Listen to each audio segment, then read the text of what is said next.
We're going to do our first 3D milling operation in a fully automated manner here with our Haas tabletop mill.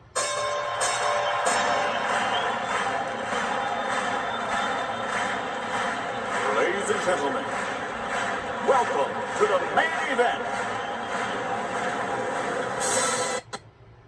And we're starting off at the mill with this rather than on a computer and some CAD software, because before we even design, the number one thing we need to make sure we do if we're planning a milling process is to make sure that we understand our constraints.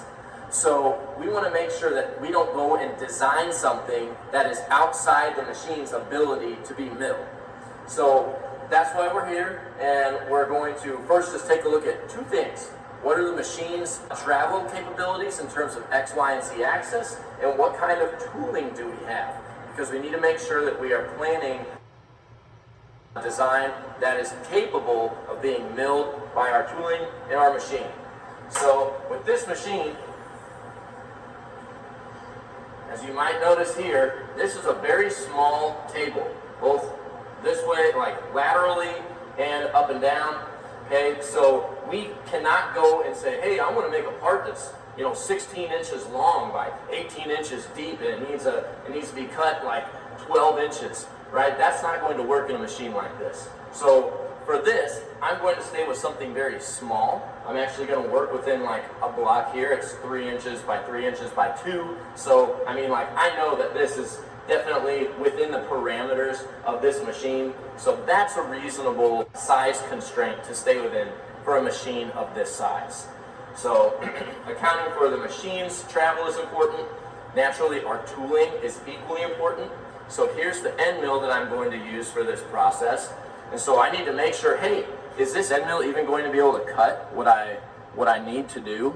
So first, before I even design, I'm going to look at what is the flute length of this thing. And I can see that I've got a flute length that is essentially about, what I got here, 1 inch. Okay, so I'm going to make sure when I program this that I'm not trying to plunge any further than like 1 inch at a time, because that's the cutting length of this. If I try and run this up against the side of my part, I'm going to end up melting my part or like crashing it, and that is not good, obviously. So I got a 1 inch cutting length, and overall this tool is 3 inches in length. So I'm going to make sure that I stay within these constraints as I go into the design phase. So follow along with us to the design phase.